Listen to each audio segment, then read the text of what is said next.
Bien, nous allons commencer cette seconde table ronde de la matinée. Alors, on est parti sur une constatation d'un droit international quelque peu malmené. Et cette seconde table ronde est consacrée aux ressources stratégiques, à la sécurité environnementale et à l'écologie marine. Et nous avons déjà abordé un petit peu ces quelques questions dans le précédent débat. Nous allons tenter de dégager quelques perspectives d'analyse sur la nature des enjeux et leur évolution, et sur les coopérations actuelles et futures, en prenant en compte justement ces évolutions du contexte, notamment lorsqu'il s'agit du réchauffement climatique et de toutes les questions de sécurité environnementale. Nous allons également ouvrir un petit peu le champ maritime aux routes commerciales maritimes de l'Indo-Pacifique.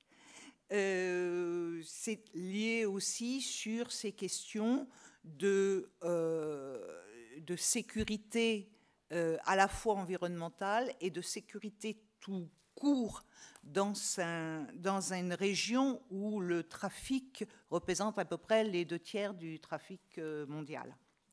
Alors, je vous présente aux trois intervenants. Nathalie Faux, maître de conférence en géographie à l'Université Paris Diderot. Sébastien Collin, chercheur et maître de conférence en géographie à l'INALCO. Et André Louchet, professeur de géographie à l'Université Paris-Sorbonne. Alors, je vais d'abord donner la parole à Nathalie Faux, qui intervient sur les zones communes de développement et les grands écosystèmes marins et les initiatives de coopération. Donc, vous pouvez nous dire comment peuvent s'effectuer ces coopérations dans des zones qui sont conflictuelles, et quels sont les acteurs et quelles sont les nouvelles perspectives. Est-ce que c'est de nature à favoriser la résolution des conflits, justement ? Merci pour cette présentation et merci à la Fondation Gabriel Péri pour m'avoir invité à cette table ronde. Comme vous pouvez le voir, je vais vous parler des zones communes de développement et des questions de coopération, notamment en mer de Chine méridionale. Alors, la présentation que je vais vous faire est basée sur un livre, Mer d'Asie du Sud-Est, qui était sorti en 2018, que j'ai co-dirigé avec Benoît de Troglodet. Et notre approche, en fait, dans ce livre est liée à un constat, puisqu'on était tous les deux à cheval, je dirais, quand on a rédigé ce livre, entre l'Asie et la France, puisque moi j'ai eu la chance d'être basée 5 ans en Malaisie et de travailler avec l'Institut maritime de Malaisie. C'est que quand on arrivait en France, on nous parlait beaucoup des conflits en mer de Chine méridionale, de la sécurité militaire, des risques d'embrasement de la région, que c'était un point chaud et ainsi de suite. Et quand on était en Asie du Sud-Est, on voyait que les préoccupations étaient très différentes. On nous parlait beaucoup de coopération, on nous parlait beaucoup de questions environnementales et de questions sur les ressources halieutiques. Du coup, on a vu qu'il y avait vraiment un décalage de perception sur la mer de Chine méridionale entre, je dirais, la France, l'Occident et les pays d'Asie du Sud-Est. Certes, il y avait des colloques sur les conflits en mer de Chine. Il y en a toujours eu, il y en a tout le temps, il y en a quasiment tous les mois en Asie du Sud-Est. Mais vraiment, ces préoccupations, les préoccupations environnementales et les préoccupations halieutiques, dont parlera Sébastien Collin, sont devenues au cœur du projet. Du coup, on a décidé de rédiger un ouvrage en français, justement. On avait hésité à un moment donné entre le français et en anglais, pour faire connaître aussi, d'une façon différente, la question de la mer de Chine méridionale. Et en plus, c'est un travail qui a été mené en coopération avec des chercheurs d'Asie du Sud-Est, notamment de Malaisie, de Philippines, de Vietnam et ainsi de suite, pour justement montrer un petit peu une approche différente en insistant sur différentes formes de coopération. Je vais vous en parler de deux très rapidement, puisque j'ai que 15 minutes. Les zones communes de développement et les grands écosystèmes marins, pour essayer de voir en quoi ou non est-ce qu'il y a la possibilité d'être des instruments justement de négociation en mer de Chine méridionale. Je vais commencer par les zones communes de développement. J'ai travaillé beaucoup sur la question, notamment dans le golfe du Thaïlande, puisque en fait, il y a un chevauchement dans le golfe de Thaïlande, évidemment, de toutes les revendications, puisqu'ici, on est dans le cas typique d'une mer semi-fermée. Alors, le droit de la mer est plutôt fait pour des espaces où il n'y a pas de vis-à-vis. Donc, on voit ici un chevauchement de ces zones maritimes. Or, ce qui est intéressant avec le golfe de Thaïlande, c'est qu'il a été vraiment un laboratoire pour mettre en place des zones communes de développement un petit peu partout pour justement exploiter les hydrocarbures, puisque c'est une région très riche en hydrocarbures. Donc d'abord, qu'est-ce que c'est que ces zones communes de développement ? Il faut savoir, comme on l'a vu tout à l'heure, que la Convention de Montego Bay, on insiste sur les conflits, mais que la Convention de Montego Bay insiste aussi sur le fait d'essayer de trouver des éléments de résolution pacifique des conflits. Et parmi ces éléments de résolution pacifique, vous avez les zones communes de développement. L'idée, en fait, c'est de pouvoir exploiter en commun des ressources qui sont situées des deux côtés de la frontière ou bien dans des zones de chevauchement des revendications, avec cette idée que, évidemment, vous n'avez pas le droit, même si vous avez une frontière, si le champ est transfrontalier, vous ne pouvez pas l'exploiter, puisqu'évidemment, si vous pompez d'un côté, ça va léser l'autre côté de la frontière. Donc cette idée, c'est de coopérer ensemble pour exploiter en commun, notamment dans les zones de revendication, dans les zones de litige frontalier. Alors j'insiste sur un point, et on verra que c'est important quand on parle de la Chine, c'est que pour pouvoir mettre en place ces zones communes de développement, ça signifie que le litige soit reconnu de part et d'autre par les intervenants. Parce qu'évidemment, le problème, c'est si vous exploitez une zone commune de développement dans une zone qui n'est pas reconnue comme litigieuse par un des intervenants, ça pose un souci, puisque ce serait une façon en fait, de s'approprier notamment une zone économique exclusive de l'autre territoire. L'autre élément de ces zones communes, ce sont des arrangements provisoires, comme on l'a vu tout à l'heure, c'est-à-dire qu'il n'y a aucun préjudice de délimitation finale, c'est-à-dire qu'il y a une dissociation entre l'exploitation des ressources d'un côté et de l'autre la fixation des frontières. Autre élément, c'est la façon par les populations locales dont va être interprétée ces zones communes de développement. Et là aussi, il est intéressant de voir, justement dans le cadre des projets de zones communes de développement avec la Chine, que les perceptions ne sont pas forcément les mêmes. Dans le cadre des zones communes de développement mises en place dans l'ASEAN, on parle beaucoup de coopération. Par exemple, en Thaïlande, dans le golfe du Thaïlande, entre la Malaisie et la Thaïlande, je vais vous montrer un exemple très rapide. Tout à l'heure, on a parlé de frères, de coopération entre frères pour exploiter des zones d'hydrocarbures.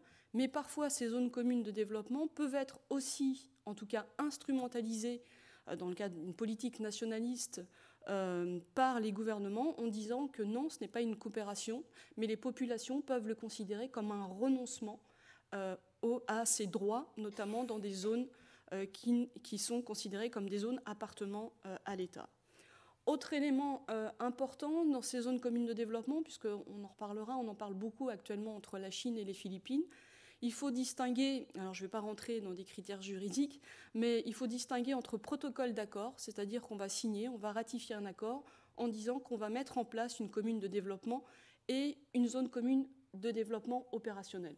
Pour quelles raisons ? Par exemple, dans le cadre de la Malaisie et la Thaïlande, il y a eu plus de 15 ans entre le protocole d'accord et la mise en place opérationnelle.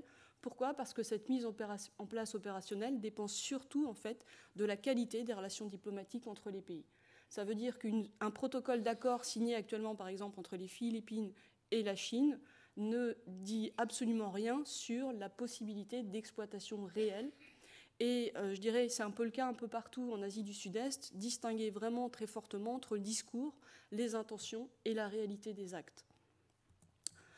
Autre élément, signaler qu'il y a de nombreux types d'accords dans ces formes de coopération. Celles qui sont les plus abouties, c'est celles véritablement de la création d'une autorité commune, c'est-à-dire que vous avez une autorité commune entre les membres, entre les États où vous avez ces litiges, avec véritablement une participation, une répartition des responsabilités, une répartition des bénéfices dans ces zones d'exploitation. Mais parfois, ça peut être juste aussi des accords entre compagnies frontalières, et donc évidemment, le degré d'avancement de coopération n'est pas du tout les mêmes. Donc, dans le cadre ici du golfe de Thaïlande, celle qui a été à l'origine, je dirais, la plus importante, c'est celle qui a été créée en 1979 entre la Thaïlande et la Malaisie. Donc ça a été créé en 1979, mais elle est devenue effective uniquement en 1994. Il faut savoir que cette zone commune, qui est dans une zone de chevauchement dans le golfe de Thaïlande, est très efficace puisqu'elle approvisionne quand même 20% des ressources énergétiques de la Thaïlande proviennent justement de cette exploitation commune. Vous avez d'autres exemples dans le golfe du Thaïlande, là aussi entre la Malaisie et le Vietnam. Cette zone commune en fait, a été mise en place essentiellement pour des raisons de transfert technologique, puisque Petronas, la compagnie malaisienne de pétrole, avait les capacités d'exploiter ce que n'avait pas Petro-Vietnam au Vietnam. Donc l'idée aussi de cette coopération, c'est de pouvoir effectuer un transfert technologique. Et cette zone qui a été mise en place en 1992 a fonctionné au bout de 4 ans. Et là aussi, c'est plutôt une réussite économique. Certaines ne fonctionnent pas, mais j'en parle pas, notamment celle par exemple entre le Cambodge et la Thaïlande. Donc du coup, on peut se demander quelle est la position de la Chine par rapport à ces zones communes de développement, puisqu'ils nous intéressent. Alors, on en a parlé, on parle surtout de la mer de Chine méridionale pour ces zones de conflit, notamment sur les îles Paracel et les îles Spratly, mais il faut savoir qu'il y a un certain nombre de projets de zones communes de développement qui ont été mises en place. La première en 2000 dans le golfe du Tonkin. On a parlé tout à l'heure, c'est la seule frontière maritime entre la Chine et le Vietnam. Il faut savoir que la signature de cette frontière maritime a été adossée au projet de création parallèlement de cette zone commune de développement qui est orientée sur la question de la gestion des ressources halieutiques. Mais Sébastien Collin en parlera un peu plus tout à l'heure. Autre zone qui est intéressante, c'est la zone de GMSU. C'est un projet au départ de coopération bilatérale entre les Philippines et la Chine pour explorer les fonds marins. Parce qu'évidemment, on parle beaucoup, on indique souvent qu'il y a des ressources pétrolières en mer de Chine méridionale. Le problème, c'est qu'il n'y a pas eu forcément d'exploration scientifique pour essayer d'évaluer les ressources en hydrocarbures. Et en fait, vous avez des chiffres qui varient de 1 à 10 entre les estimations de la Chine, très fortes, et les estimations des États-Unis. Du coup, ce projet de coopération devait essayer d'explorer cette zone. Donc, c'est un accord au départ entre la Chine et les Philippines, auquel s'est adjoint le Vietnam. Et donc, il y a eu énormément cette zone a été fondée en 2004, énormément d'espoir quant à la création de cette zone, puisque c'était la première fois que la Chine était dans un projet non pas bilatéral, mais multilatéral. Donc on pensait que c'était un des éléments de résolution des conflits. Or, il faut savoir que la Chine pousse pour développer les zones communes de développement. C'est un discours récurrent dans la politique chinoise. Je vous ai repris, par exemple, une première déclaration dans les années 70 de Deng Xiaoping, au moment des rétablissements diplomatiques entre la Chine et les pays d'Asie du Sud-Est. Deng Xiaoping s'est tout de suite emparé de la question des conflits en mer de Chine méridionale en disant qu'il fallait mettre de côté les conflits et favoriser le développement conjoint. Et c'est un discours qui, depuis, est devenu récurrent de la part des gouvernements chinois. Je vous ai pris, par exemple, cette citation lors d'un sommet Chine-ASEAN en 2013 du Premier ministre. « La Chine méridionale doit devenir une mer méridionale de paix et le bonheur de tous, et coopérer pour que la mer de Chine devienne une mer de paix, d'amitié et de coopération. » Il y a vraiment cette idée, on parle aussi de politique de bon voisinage de la Chine, c'est vraiment dans ce discours, c'est l'idée que les ressources en mer de Chine doivent être partagées au sein de la population. Et la Chine, régulièrement, moi j'étais en Malaisie par exemple, la Chine a régulièrement proposé des projets de zones communes de développement avec la Malaisie, avec les Philippines, et on l'a vu très récemment encore, même si le gouvernement Duterte a gagné par rapport à la Chine, a proposé tout de suite une zone commune de développement. Donc ce projet de GMSU, qui était au début uniquement une zone d'exploration, devait devenir à terme une zone d'exploitation en hydrocarbures. Ce projet a été arrêté avec le changement de présidence, sous la présidence Aquino, qui a déclaré en fait cette zone anticonstitutionnelle. Pour quelle raison? Parce qu'en fait, et c'est là où il y a le problème sur ces zones de communes de développement, elles ne peuvent être développées que dans les zones litigieuses. Or, cette zone d'exploration, vous aviez 80-85% de cette zone qui était en fait dans la zone économique exclusive des Philippines. Donc, autrement dit, ça voulait dire que signer un accord avec les 2 zones communes de développement avec la Chine dans cette zone, c'était revendiquer tacitement et même explicitement que cette zone, en fait, était litigieuse. Et donc, il y avait un problème de chevauchement, et donc c'était reconnaître, en fait, les prétentions de la Chine sur les zones économiques exclusives du Vietnam. Donc évidemment, c'était une position qui n'était pas soutenable.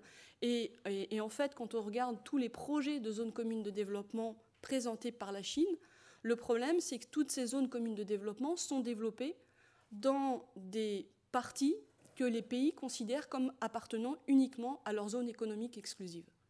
Donc c'est là un problème juridique, et c'est une des raisons pour lesquelles, beaucoup, en Malaisie par exemple, beaucoup disaient oui, on va développer des zones communes de développement. C'était la version, je dirais, on dans les différentes réunions avec la Chine, mais en off, le gouvernement refusait en fait de développer, puisque justement ce serait reconnaître les revendications de la Chine.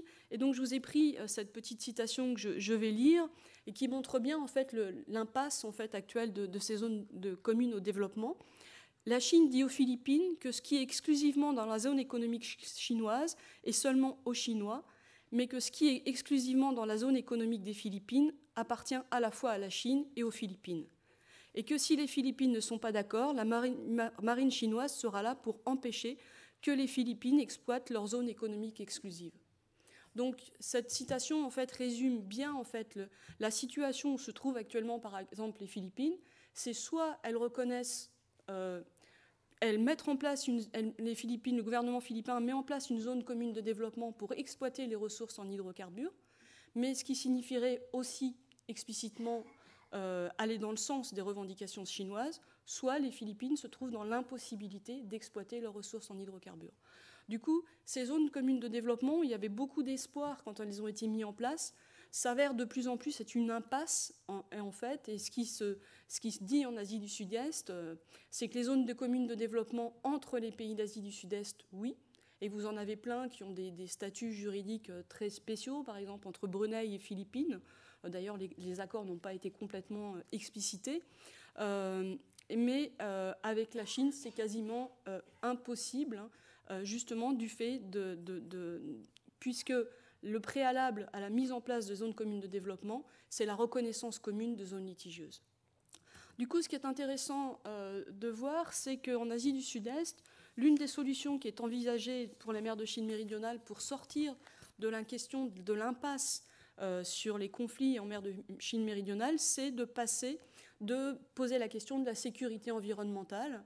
Et par exemple, en Asie du Sud-Est, on parle moins, je dirais, de sécurité militaire, même si on en parle, je ne veux pas caricaturer, mais on parle, ce qui intéresse beaucoup actuellement les populations d'Asie du Sud-Est, c'est les questions de la sécurité environnementale.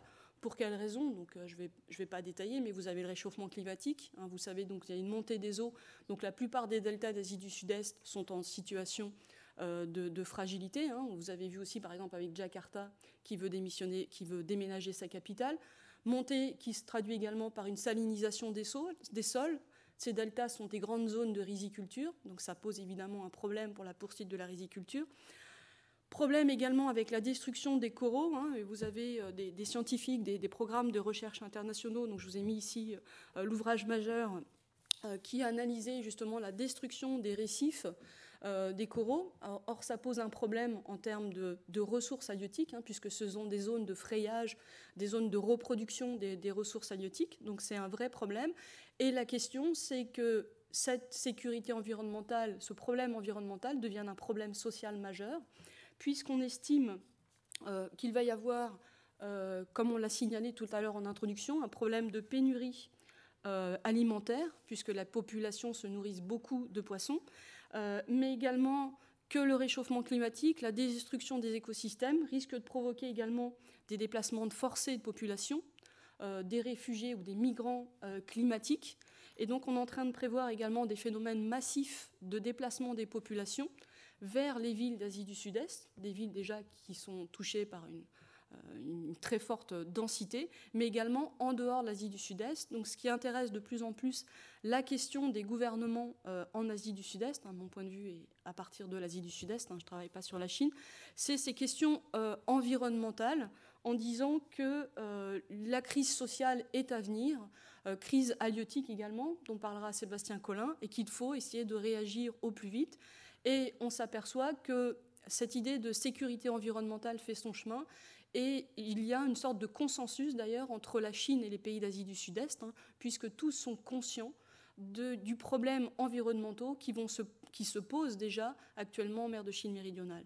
Du coup, l'idée, c'est d'essayer de mettre en place des zones de gestion, de coopération, là aussi en s'appuyant sur l'évolution du droit maritime, puisque vous avez un certain nombre de programmes des Nations Unies qui mettent en avant la nécessité de penser les écosystèmes de façon intégrée, quelles que soient les frontières. Donc là aussi, en quelque sorte, c'est de ne plus regarder les frontières, je dirais, politiques, mais de regarder les frontières des écosystèmes. Et par exemple, dans le cas des grands écosystèmes marins, vous avez des frontières qui ont été délimitées, mais ces frontières ne sont pas des frontières délimitées par les politiques, mais par les scientifiques. Ceux qui sont à l'œuvre actuellement, ce sont les scientifiques, pour essayer justement de distinguer des grands écosystèmes marins et de voir quelles solutions apporter pour la gestion de ces grands écosystèmes marins. Il faut savoir qu'en Asie du Sud-Est, vous avez plusieurs grands écosystèmes marins transnationaux. Vous en avez un dont je vais vous parler rapidement, juste pour vous montrer en quoi ça consiste, en mer de Sulu, Sulawesi. Vous en avez un également dans le golfe de Thaïlande, qui a aussi été décrété comme grand écosystème marin. Mais il y a également un grand écosystème marin en mer de Chine méridionale, c'est le numéro 36, et donc qui faisait partie de ce programme des Nations Unies. Ces programmes de grands écosystèmes marins, la difficulté qu'ont la mise en place de ces grands systèmes marins, je vous ai mis ici, c'était Madame Cabandan, donc, qui était une scientifique, qui est une biologiste, qui a travaillé avec nous, qui est originaire des Philippines, qui a travaillé sur la zone Sulu-Sulawesi, Malaisie, Indonésie, Philippines. Donc vous avez ici une délimitation qui ne correspond en rien aux frontières politiques, qui correspond uniquement à des frontières d'écosystèmes. Et donc vous avez, c'est un des succès, je dirais, dans la zone de protection, mais elle insiste sur le fait que c'est très long à se mettre en place, puisque pour la mise en place totale de ce projet, il faut compter une 50aine d'années. Donc évidemment, c'est très long. Ça commence toujours par un diagnostic, donc c'est les scientifiques qui commencent par définir ces zones. Les scientifiques ont mis 7 ou 8 ans pour élaborer, en fait, pour faire un diagnostic territorial. Et il faut savoir que ce diagnostic territorial a été fait également dans le grand écosystème marin de la mer de Chine méridionale.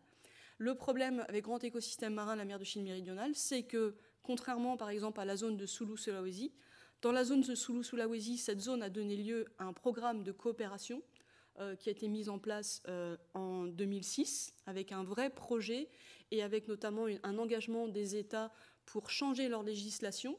Par exemple, pour tout ce qui est aire maritime protégée, tous les pays n'avaient pas les mêmes définitions d'aire marine protégée, mais qu'en mer de Chine méridionale, ça n'a pas dépassé le diagnostic. Une des raisons premières pour l'instant, même si des négociations sont en cours, c'est l'opposition de la Chine, notamment puisque, et Sébastien en parlera, il y a un point important, c'est la question de préservation des ressources halieutiques, et la Chine refusait que cette question soit abordée dans le cadre de cette grand écosystème marin. Et je vous montre juste un exemple, parce qu'on n'en parle jamais, et pourtant c'est un très bel exemple, c'est aussi dans la même idée, c'est le grand paysage marin, alors qu'il ne comprend qu'en partie la mer de Chine méridionale, c'est le triangle de corail, qui est une grande zone de diversité où vous avez tout un programme actuellement qui est mis en place de gestion intégrée, de partenariat. Et il faut savoir deux choses. Du coup, c'est l'idée un peu que ça pourrait peut-être être une solution pour les conflits en mer de Chine méridionale. Si vous voyez sur cette carte, vous avez des pointillés. Donc c'est les frontières politiques. Mais vous voyez surtout sur cette carte, par exemple, vous avez deux limites. Vous avez une limite bleue qui est la limite politique. Et vous avez une limite rouge qui est la limite, oui c'est rouge aussi dessus, la limite rouge qui est la limite d'écosystème. Et en fait, le discours qui revient souvent actuellement, c'est d'essayer de distinguer limite politique et limite des grands écosystèmes marins pour essayer de résoudre ces conflits. Et notamment aussi, donc c'est pour être une idée en mer de Chine méridionale.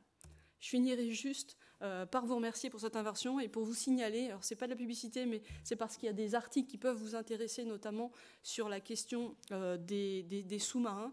Il y a, la semaine prochaine, c'est un numéro que j'ai coordonné avec Benoît de Troglodet, il y a un numéro spécial sur l'Asie du Sud-Est qui va sortir, et vous avez plusieurs articles justement sur la mer de Chine méridionale, notamment un article qui est très intéressant sur la question des fonds marins et des passages des sous-marins en mer de Chine méridionale, puisqu'on parlera tout à l'heure des transports. Je vous remercie. Merci beaucoup. Merci beaucoup pour ces très intéressants exposés qui ouvrent des nouvelles perspectives, nouvel éclairage sur des coopérations qu'effectivement on ne perçoit pas souvent dans nos pays occidentaux. Mais je vais passer tout de suite la parole à Sébastien Collin, donc, qui va intervenir sur la pêche en mer de Chine méridionale. Mais vous parlez plus spécifiquement du mythe de la coopération entre la Chine et ses voisins du sud-est asiatique. Vous êtes sceptique sur ces questions ?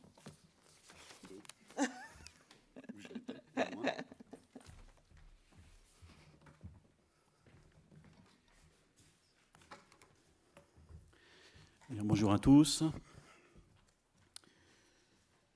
Donc, effectivement, je vais vous parler du mythe de la coopération halieutique entre la Chine et des États du Sud-Est en mer de Chine méridionale. Pourquoi parler de mythe? Tout simplement parce que la constatation qu'on peut faire, c'est qu'il n'existe pas de coopération multilatérale entre la Chine et les États d'Asie du Sud-Est pour gérer les ressources halieutiques de la mer de Chine méridionale.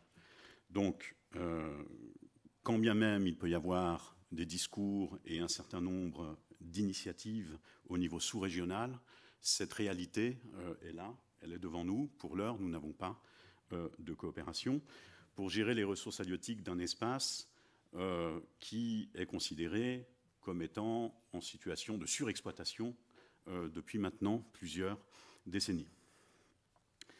Alors, je vais, pour essayer d'apporter un certain nombre d'éclairages sur cette question, d'abord évoquer le contexte. Ensuite, je parlerai un petit peu des quelques coopérations existantes en mer de Chine méridionale.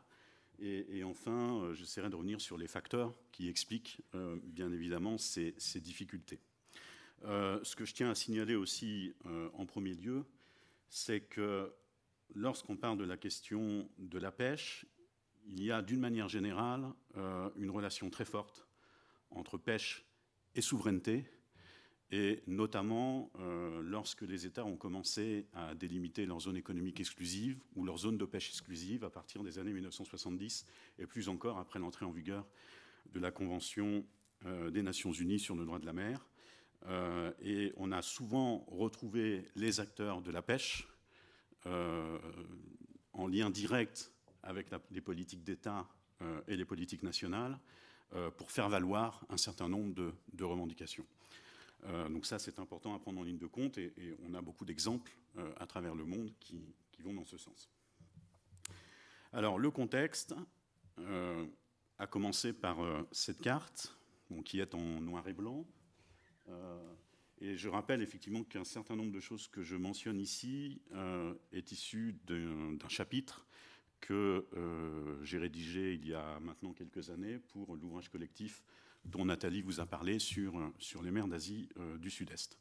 C'est ce qui explique pourquoi les dates sont, je ne vais pas dire dépassées, puisqu'on reste quand même dans la décennie 2010, mais elles ne sont pas forcément actualisées, si je puis dire, à l'année récente.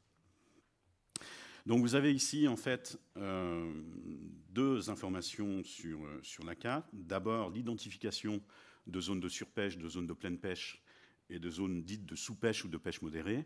Et puis ensuite, l'évolution des captures de la pêche marine dans chacun des États riverains de la mer de Chine méridionale entre 1950 et 2013.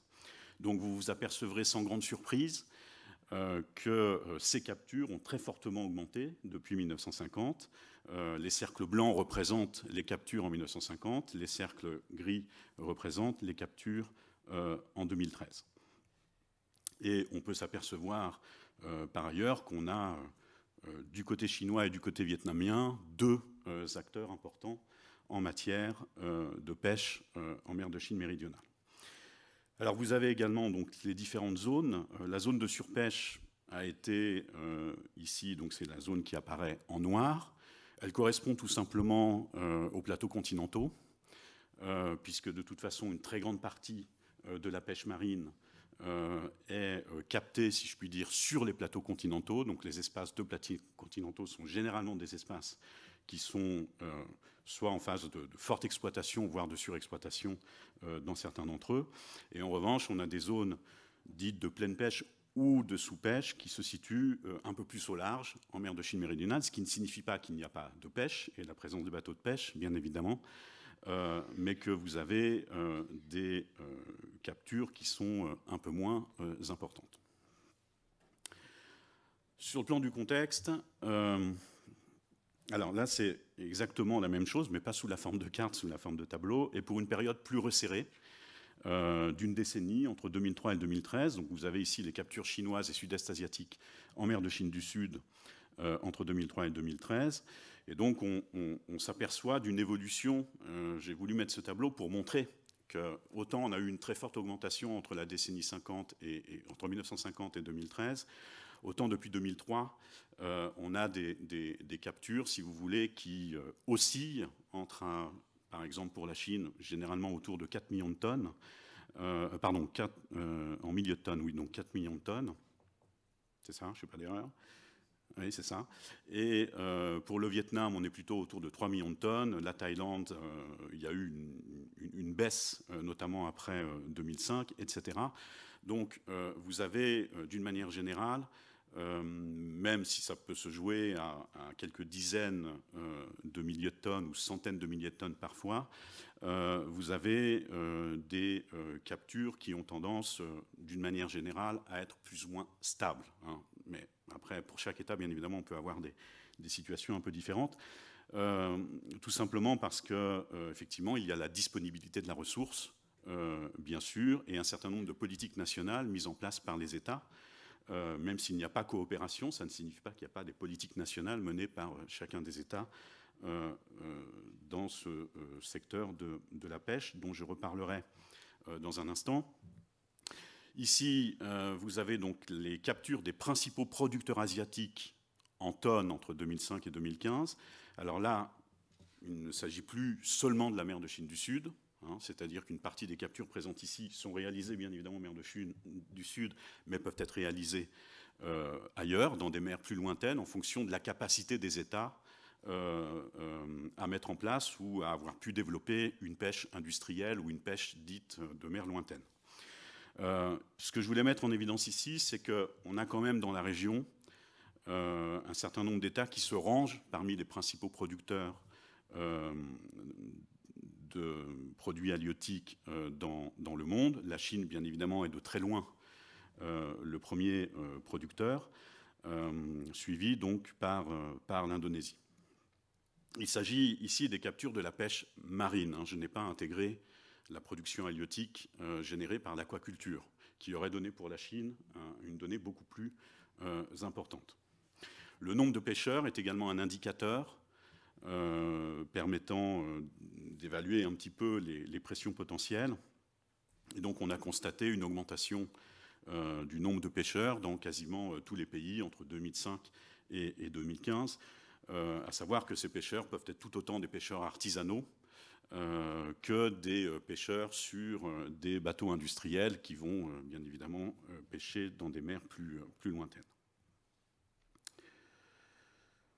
Alors, je reviendrai sur ce tableau ultérieurement. Pardon, excusez-moi. Voilà. Donc, vous avez ici un contexte qui fait état quand même d'une situation préoccupante. Et d'ailleurs, tous les rapports qui ont été rédigés par la FAO, par un certain nombre d'organisations non gouvernementales s'intéressant à la gestion des ressources halieutiques ou luttant contre la pêche illégale, ont toutes tiré la sonnette d'alarme sur le plan écologique de la situation en mer de Chine méridionale, mais aussi d'une manière générale dans l'ensemble des mers de Chine qui bordent le littoral chinois et qui se situent au cœur de notre région Asie-Pacifique. Donc on a une situation alarmante de ce point de vue, et la mer de Chine méridionale, encore une fois, s'y jette à des fortes pressions. Il faut savoir que cet espace produit aujourd'hui 15% de la production halieutique dans le monde, alors qu'elle n'occupe que 0,7% de la superficie de l'océan mondial, entre guillemets. Donc on a vraiment une convergence, si vous voulez, de choses sur un espace quand même restreint. Alors ces différentes évolutions sont issues, je le disais tout à l'heure, donc de politiques nationales. Je ne peux pas bien évidemment ici aborder l'ensemble des politiques nationales puisque les États sont quand même assez nombreux. Et par ailleurs, je m'intéresse plutôt, à titre personnel, dans le cadre de mes recherches, à la politique chinoise. Malgré tout, ce qu'on constate, c'est qu'il y a dans un grand nombre de pays asiatiques aujourd'hui, et notamment donc, autour de la mer de Chine méridionale, une politique halieutique qui oscille entre une volonté de gérer les ressources de manière rationnelle, de lutter contre la surpêche, mais aussi une volonté de maintenir une production pour alimenter la consommation nationale, qui est croissante, et en même temps les exportations, puisqu'un certain nombre de ces États exportent également des produits halieutiques sur des marchés tiers. Et cela a donné lieu à un certain nombre de pratiques visant, par exemple, à réduire la pêche côtière et la pêche artisanale, et en essayant de développer une pêche plus industrielle, une pêche hauturière. Donc ça, la Chine l'a fait de son côté, ce qui a eu pour conséquence, si vous voulez, de déplacer la surpêche dans des espaces maritimes un peu plus éloignés, et donc de générer des pressions supplémentaires. Enfin, une autre politique qui est mise en place également sur le plan de la pêche, c'est justement donc le développement de l'aquaculture. Un grand nombre des pays de la région, et la Chine en premier lieu, se sont orientés vers le développement de l'aquaculture. Et donc vous avez ici l'évolution de la production aquacole des principaux producteurs asiatiques en tonnes entre 2005 et 2015. Et vous voyez que la Chine est de très loin au premier rang mondial de ce point de vue-là, suivi par, en Asie, l'Indonésie, le Vietnam, la Thaïlande, etc. Et dans tous les États, la production aquacole augmente, même si elle augmente beaucoup plus rapidement dans certains États que d'autres. Alors cette aquaculture est présentée d'une manière générale, et là vous avez la part de l'aquaculture dans la production halieutique pour vous montrer la très grande importance qu'elle a en Chine. En fait, 73% de la production halieutique est issue de l'aquaculture. Elle est aussi très importante dans d'autres États asiatiques comme l'Indonésie et le Vietnam. Et donc cette aquaculture a parfois été présentée comme étant un moyen de limiter la surpêche générée par la pêche marine, mais dans le même temps, c'est aussi une activité qui dégrade l'environnement. Et le Vietnam a fait disparaître une très grande partie de sa mangrove sur son littoral pour développer des pêcheries aquacoles. Et puis également, ces élevages, il faut les nourrir. Et c'est la pêche marine qui, généralement, apporte des poissons de petite taille ou transforme un certain nombre de poissons en farine pour les donner à l'aquaculture.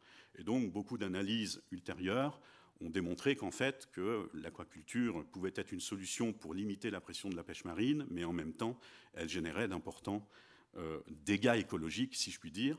Et en Chine, en mer de Chine orientale et en mer Jaune, les pêcheurs ramènent des poissons de toute petite taille qu'ils ne peuvent pas vendre sur les marchés et qui vont donc être transformés pour alimenter les engrais dans l'élevage animal, mais aussi donc dans les élevages aquacoles.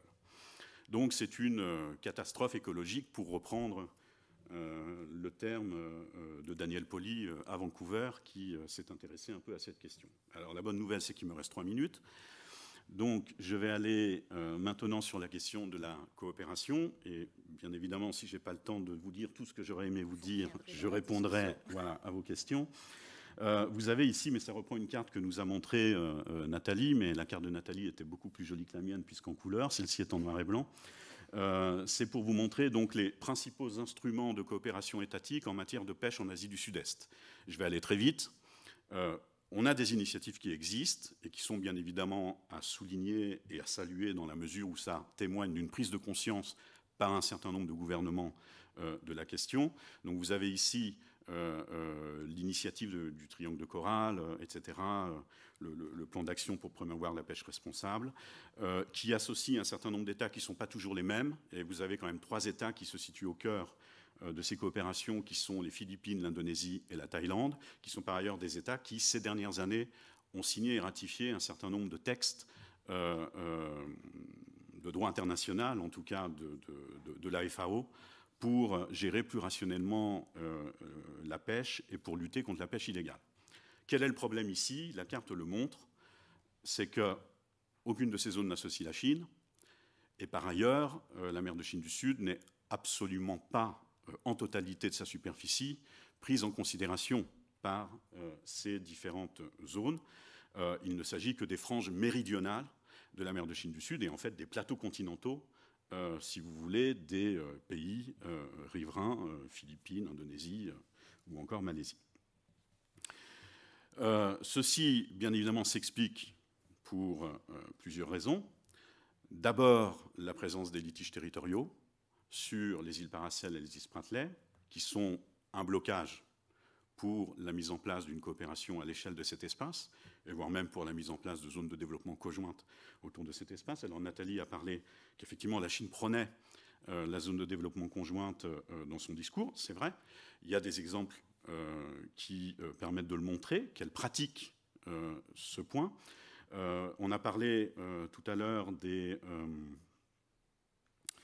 dans l'intervention sur le droit international de la mer, et là je perds le mot, des pratiques alternatives, j'ai plus le mot exact, lorsqu'on est face à une impasse en matière de délimitation maritime. Hein, les États peuvent trouver des arrangements provisoires et notamment délimiter des zones de pêche conjointes. C'est ce que la Chine a fait dans le golfe du Tonkin, c'est ce qu'elle a fait en mer de Chine orientale en 1997, c'est ce qu'elle a fait en mer Jaune en 2000.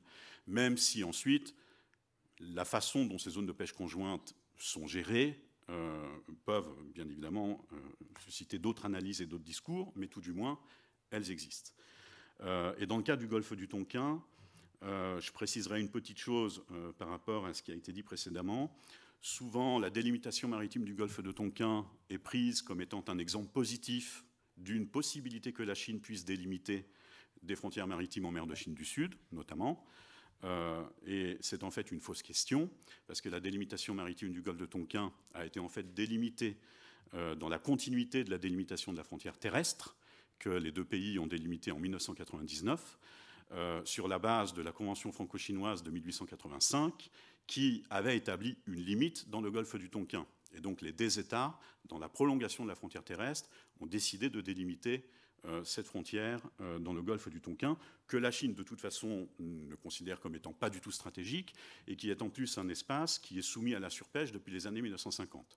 La mise en place de la zone de pêche conjointe a été un élément très important pour Pékin, pour faire accepter à l'île de Hainan la réduction des pêcheries. Parce que dans le même temps, la Chine souhaitait réduire la surpêche sur ses côtes, donc réduire les flottes de la pêche artisanale, et un certain nombre de provinces chinoises devaient suivre le mouvement.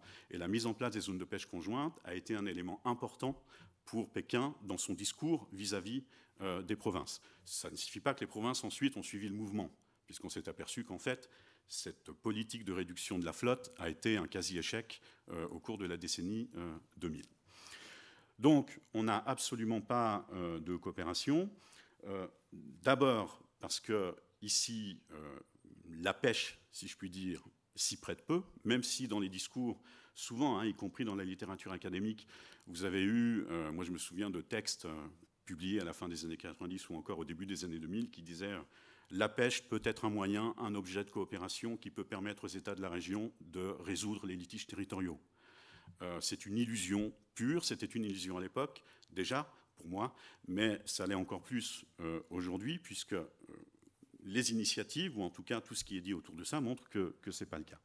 Donc on a un secteur de la pêche qui est considéré au niveau des États comme étant stratégique, d'abord, bien évidemment, pour des questions de sécurité alimentaire, d'accord, ou pour alimenter la consommation. Vous avez une pêche qui est importante sur le plan économique au niveau local, sur les littoraux, dans les villages, les provinces. Et vous avez, donc ça c'est le point essentiel, et vous avez également, encore une fois, ces liens assez forts souvent entre la pêche et la souveraineté. Si je peux me permettre une comparaison avec le cas européen, où il y a eu, au cours des années 50, 60, 70, d'importants conflits sur le plan de la pêche, entre les pêcheries françaises et espagnoles, entre les pêcheries britanniques et norvégiennes, dans la mer Baltique, entre les pays baltes. Et puis, progressivement, l'Union européenne est arrivée à la mise en place d'une politique commune de la pêche, qui a sans doute ses failles. L'Espagne a eu une position un peu privilégiée au sein de cette architecture, mais l'Espagne était le principal producteur halieutique de l'Europe et l'est encore. Et donc, on a eu quand même ici une volonté politique, intergouvernementale, d'essayer de résoudre ces questions de conflits halieutiques et de rationaliser, si vous voulez, la pêche. En Asie orientale, nous ne sommes pas du tout dans cette configuration politique. L'ASEAN n'a absolument pas le poids et peut-être pas la volonté sur le plan de son fonctionnement de générer une telle pratique, puisque nous n'avons pas d'organisation politique régionale véritable en Asie orientale. Et puis, elle ne peut pas le faire dans ses relations avec la Chine. Et là, je finirai, pour la minute qui me reste, sur un exemple qui est quand même assez illustrateur, si vous voulez, de ce point. C'est ce fameux projet sur la mer de Chine du Sud, soutenu par le Programme des Nations Unies pour le développement, le PNUD, au tournant des années 2000. Et donc, ce projet sur la mer de Chine du Sud, qui est un vaste programme de protection environnementale en mer de Chine du Sud, devait associer la Chine et 7 pays du sud-est asiatique, dont la plupart sont riverains de la mer de Chine méridionale. Et dans les négociations, quand on analyse ce qui s'est passé au cours des négociations, quand on analyse les articles aussi qui se sont branchés sur celle-ci, c'est que la position chinoise a tout de suite été claire. Nous participerons à ce projet si, 1, la pêche en est exclue, et si, 2, les espaces contestés en sont exclus. Résultat, le compromis a donné lieu à la mise en place d'un projet qui s'est cantonné pour la pêche au golfe de Thaïlande, laissant libre, si vous voulez, la mer de Chine du Sud. Et la Chine a adhéré finalement à ce projet parce qu'elle a obtenu ses concessions, mais aussi parce que le ministère des Affaires étrangères chinois, à l'époque, nous sommes au début des années 2000, mentionnait qu'il fallait quand même à ce moment-là veiller au réchauffement diplomatique en cours entre la Chine et les pays et l'ASEAN, grosso modo. On était au moment où on était dans la préparation du traité d'amitié et de coopération Chine-ASEAN, et puis il y avait effectivement les négociations autour de la déclaration de bonne conduite dont on a parlé ce matin. Et donc ça, c'était un facteur important qu'il fallait prendre en compte. Et donc la Chine a effectivement participé, mais quand même en donnant un certain nombre de conditions.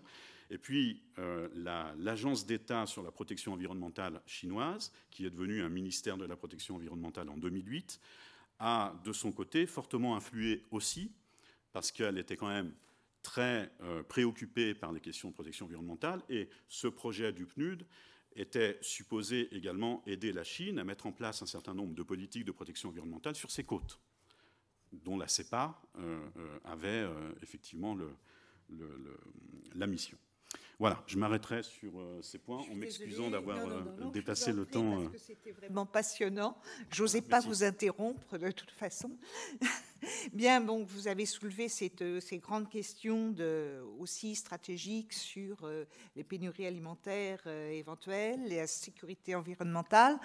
On va passer maintenant, en élargissant un petit peu donc à la zone Indo-Pacifique, sur ces questions aussi de la sécurité du commerce maritime, puisque cette région représente le poumon de la croissance mondiale et aussi les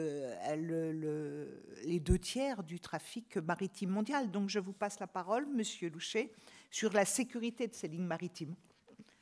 Changer de...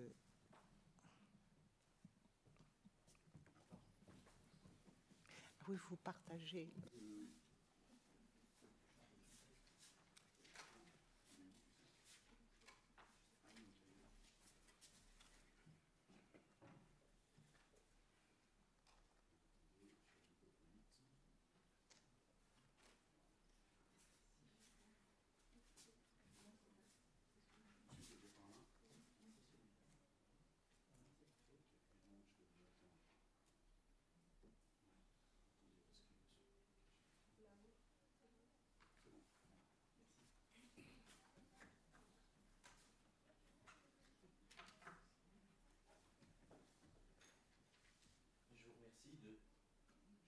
Oui, voilà.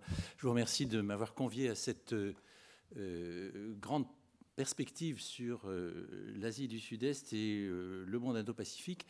Et je vais essayer d'apporter ma petite contribution sur la sécurité des lignes maritimes de communication en quelques minutes. Donc c'est un petit défi, bien sûr, en quelques minutes de parler de ça, mais je vais essayer d'insister sur les points essentiels. D'abord, la première chose à savoir, c'est que le Pacifique est très dissymétrique. C'est une chose que je ne vous apprends pas, mais il faut y réfléchir en permanence. En effet, l'océan Pacifique est très riche en îles de son côté occidental et très pauvre en îles de ce côté oriental. C'est une chose qui a été très bien illustrée par la Deuxième Guerre mondiale, puisqu'on a parlé du glacis du côté des États-Unis et de l'Amérique du Nord en général, c'est-à-dire que cette partie du monde était invulnérable, alors que du côté de l'ouest de l'océan Pacifique, nous avions au contraire une vulnérabilité énorme, et en l'occurrence, il s'agissait du Japon, parce que l'océan Pacifique occidental était parsemé de milliers d'îles, de dizaines de milliers d'îles de toute taille, et par conséquent, les forces alliées ont pu, en sautant d'une île à l'autre, en saut de puce, pouvoir atteindre le Japon petit à petit. Ça a été la tactique alliée.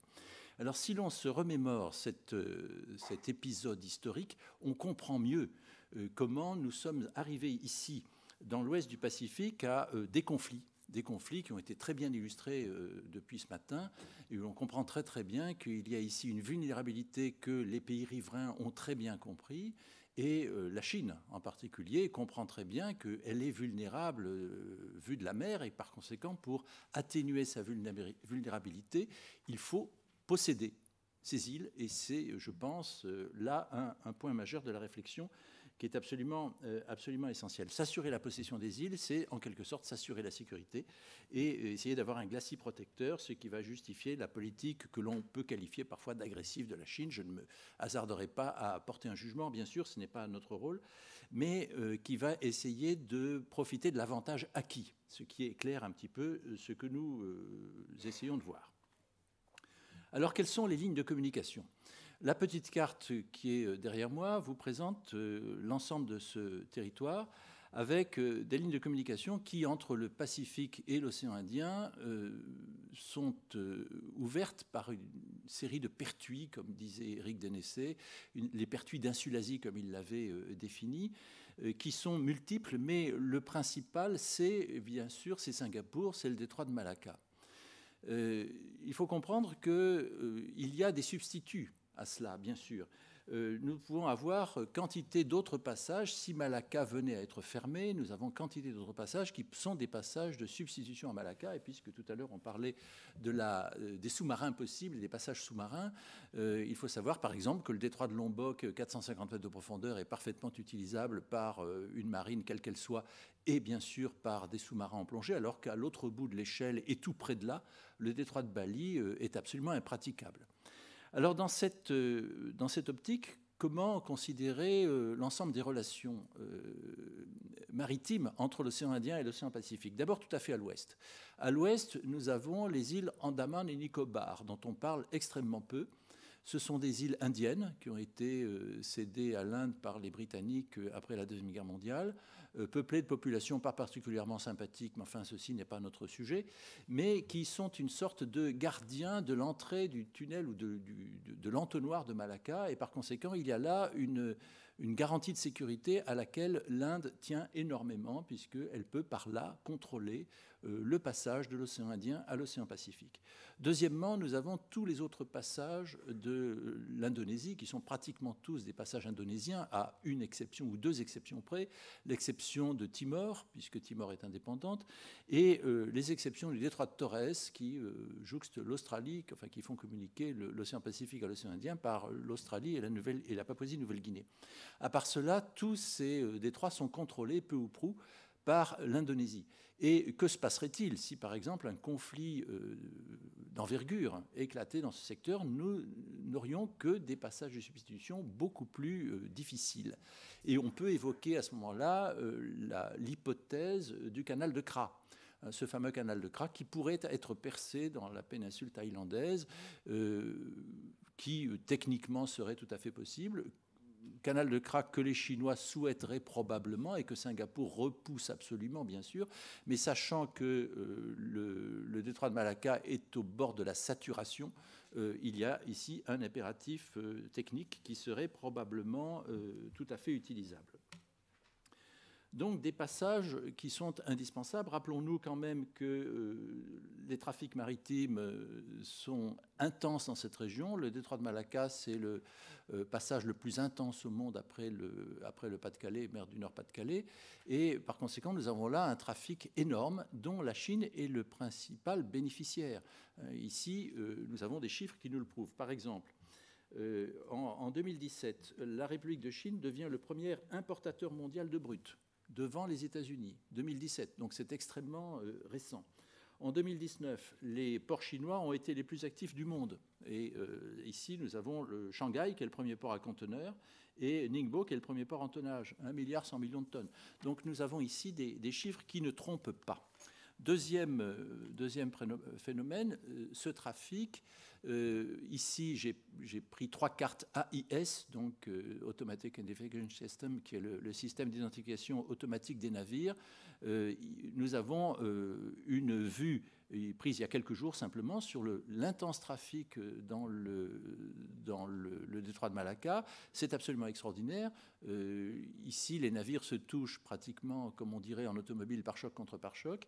Il y a un trafic intense, d'autant plus que ce passage de Malacca se rétrécit en entonnoir pour arriver à la largeur minimale à Singapour, pour ensuite éclater dans de très nombreuses directions. Il y a donc ici véritablement cette question de l'embouteillage qui est tout à fait important. Les navires marqués en rouge sont les pétroliers, les autres, ce sont les cargos. Ces trafics en ce qu'il est convenu d'appeler la mer de Chine orientale sont moins importants ensuite, puisqu'il y a une sorte de dispersion, mais nous voyons qu'il y a quand même des lieux de concentration de trafic intéressant à l'est des Philippines. Nous avons ici une concentration importante à l'ouest des Philippines, qui est provoquée en partie par les navires provenant d'Australie, avec les navires minéraliers, charbon et fer venant d'Australie à destination de la Chine, et que nous pouvons suivre de façon très classique, et on peut également aller un petit peu plus au sud. Alors, vient bien sûr le lieu de passage. Alors, tout à l'heure, ont été évoquées à plusieurs reprises la question des paracels et des spratlets. Je ne vais pas revenir en détail là-dessus, ce serait inutile. On recommencerait des exposés qui ont été admirablement faits. Je vais simplement dire 2-3 petits détails sur les paracels et sur les spratlets, peut-être surtout sur les paracels. Sur la question de la légitimité de l'appartenance des paracels à tel ou tel pays. En fait, c'est la France qui a été responsable, puisque le traité franco-chinois de 1887, qui a été signé pour le Tonkin, donc administré par la France, prévoyait que toutes les îles qui étaient à l'est du méridien 105 degrés 43 minutes de Paris appartiendraient à la Chine. Je crois qu'il y a là, je suis allé vérifier le traité, je l'ai trouvé, il est là. On lit les îles qui sont à l'est du méridien de Paris, 105 degrés 43 minutes de longitude est, c'est-à-dire la ligne nord-sud passant par la pointe orientale de l'île de Chankou, appartiendraient à la Chine. Alors la France, après avoir signé cet accord avec la Chine, l'a regretté, et Couto-Begari explique très bien qu'en 1920, la France essaie de faire machine arrière en essayant de trouver une faille juridique dans ce traité qui probablement, et là je vais peut-être soulever un lièvre, c'est qu'il y avait confusion entre le méridien de Paris et le méridien de Greenwich. Il y a 2,20 degrés de différence, c'est une aventure qui est arrivée dans Tintin, je pense que vous avez tous l'épisode en tête, et effectivement là en trichant un peu, en disant j'ai pas voulu écrire Paris, je voulais écrire Greenwich, donc je vais déplacer de 2,20 degrés plus à l'est, et par conséquent je vais m'en sortir. Ça permettait aux îles Paracels effectivement d'être françaises, et donc vietnamiennes après 1950, et tout ceci par la faute de diplomates qui ne connaissaient pas leur géographie, ou tout au moins qui ne connaissaient pas leur longitude. Ceci est extrêmement gênant. Quoi qu'il en soit, ces îles Paracels, qui sont formées de groupes des Croissants et le groupe des Amphitrites, voici une vue aérienne de l'île des Croissants, ont été attribuées au Vietnam, mais ce sont les Japonais qui ont envahi ces îles, et après 1945, la Chine occupe les Amphitrites et la France récupère les Croissants pour les céder au Vietnam à l'indépendance. En 1974, à la chute des Saigon, la Chine occupe les croissants et évince le Vietnam. Donc un ressentiment énorme. On peut comprendre le ressentiment de cette façon-là. Deuxième groupe d'îles, les Spratly. Alors je rappelle simplement au point de vue historique qu'il y avait 7 prétendants pour les Spratly. C'était énorme. Les 2 Chines, parce qu'on parle de la Chine, mais il ne faut pas oublier qu'il y avait quand même les 2 Chines. Il y a toujours les 2 Chines, même si après avoir reconnu l'une, le monde entier reconnaît plutôt l'autre, pas dans la totalité, mais en grande partie.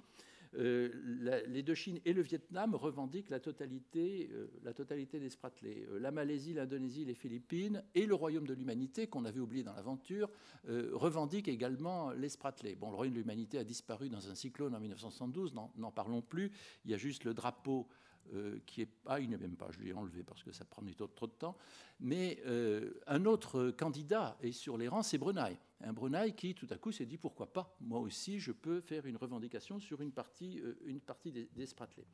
Par conséquent, des revendications croisées qui sont en quelque sorte résumées sur la carte que vous avez sous les yeux. En bleu, le Vietnam, en rouge, la Chine.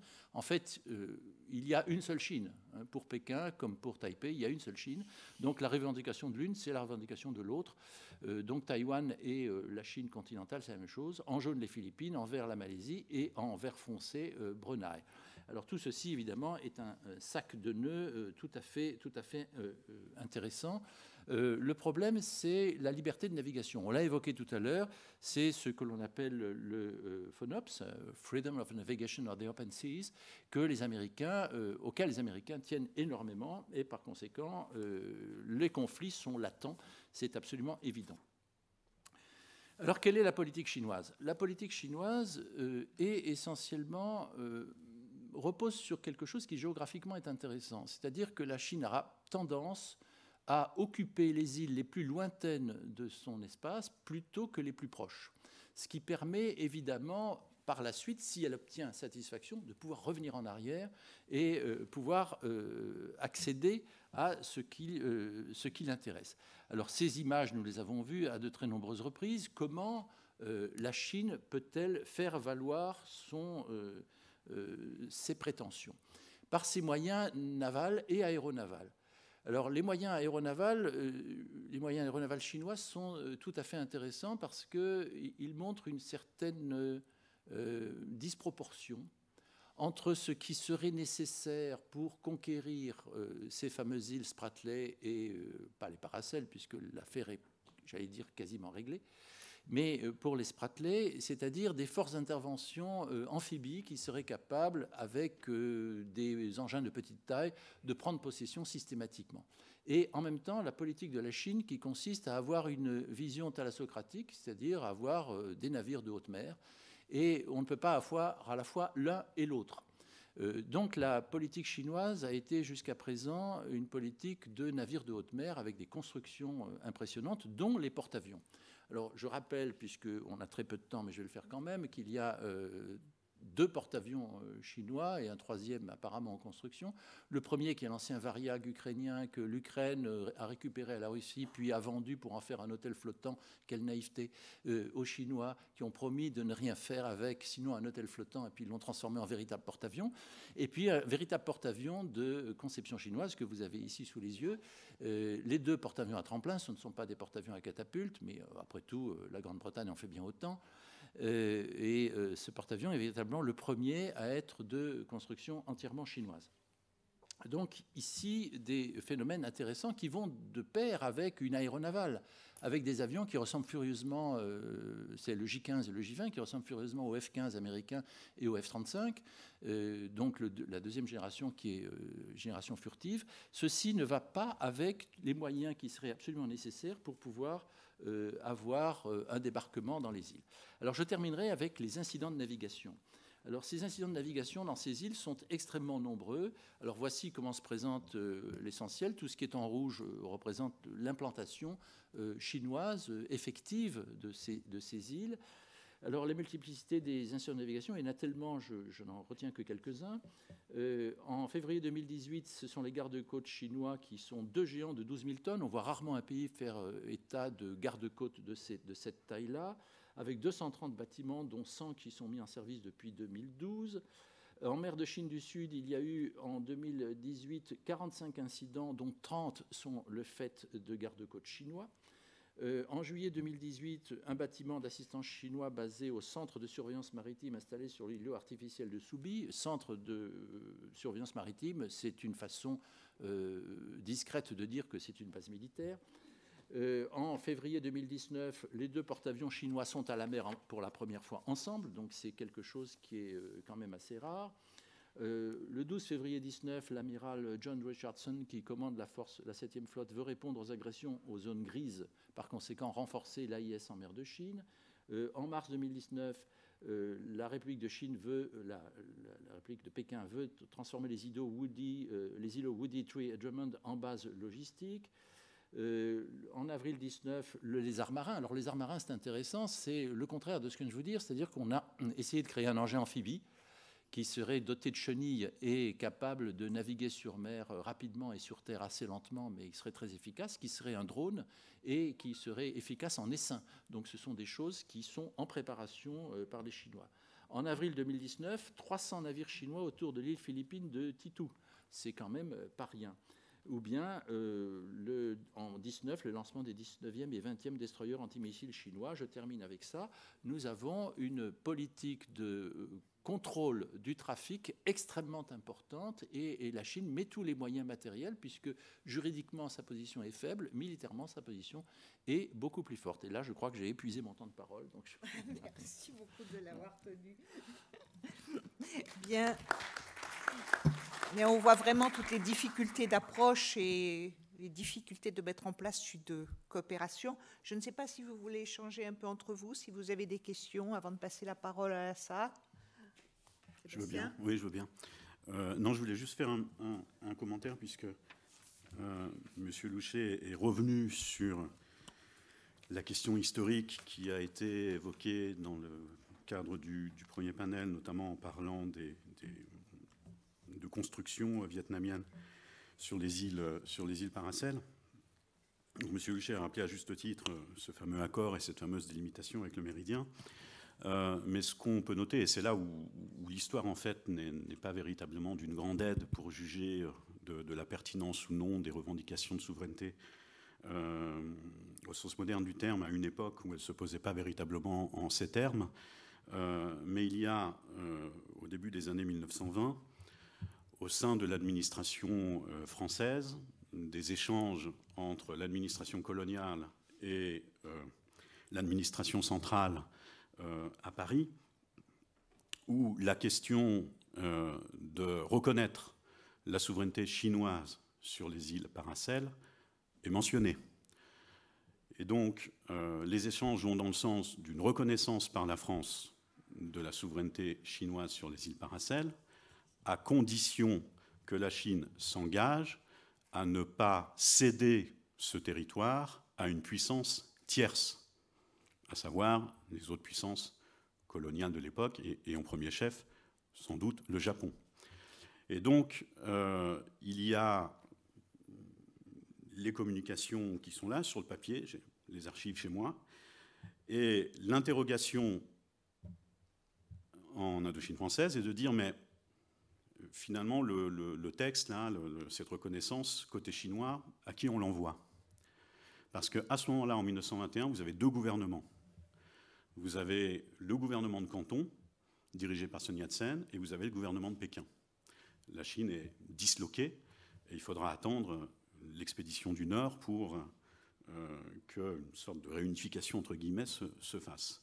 Et donc, quel est le gouvernement légitime? Du coup, cet échange-là restera lettre morte. Il n'y aura pas, effectivement, véritablement reconnaissance officielle de la souveraineté chinoise du fait de cette raison historique. Et bien évidemment, côté chinois, on argumente beaucoup autour de l'existence de ces échanges et de cette reconnaissance. Et par ailleurs, il convient de mentionner aussi que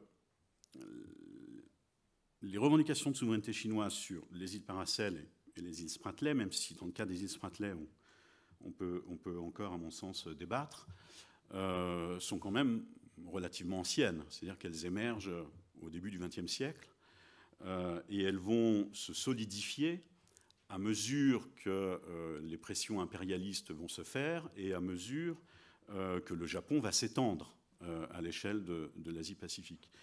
Et il y a eu effectivement une construction unilatérale faite par la Chine d'une revendication de souveraineté sur ces espaces. Et donc une sorte de construction de limites et de frontières en mer de Chine méridionale, même si on ne peut pas donner à la ligne aux 9 traits le terme de frontière. Lorsqu'elle a été établie en 1947, alors, elle visait à regrouper les îles sur lesquelles la Chine revendiquait une souveraineté, tout du moins qu'elle venait tout juste de nommer à la suite d'expéditions de géographes qui avaient été faites, notamment lancées à partir de Canton par l'université Sun Yat-sen, qui a un acteur très important dans la construction des revendications territoriales chinoises dans cet espace. Donc il y a quand même ici un socle historique que l'on ne peut pas nier. Et bien évidemment, la République populaire de Chine s'est faite l'héritière de ces revendications, au même titre que la République de Chine à Taïwan, puisque d'ailleurs c'est la République de Chine qui est à l'origine de ces revendications-là. Et dès les années 1950 et dans la déclaration sur la mer territoriale de 1958 promulguée par Pékin, vous avez tout de suite la revendication de souveraineté sur ces îles, quand bien même la Chine n'avait aucune capacité de se projeter. Notamment, elle l'a fait dans les Paracels dès les années 1950 en annexant la partie nord, mais ensuite aucune possibilité de se projeter dans les Spratleys. Elle ne le fera qu'à la fin des années 1980, en lien direct avec le lancement de la modernisation militaire. Et c'est là où on voit des facteurs stratégiques rentrer en ligne de compte et complexifier encore plus la situation. Voilà, je m'arrêterai ici. Merci beaucoup pour ces précisions.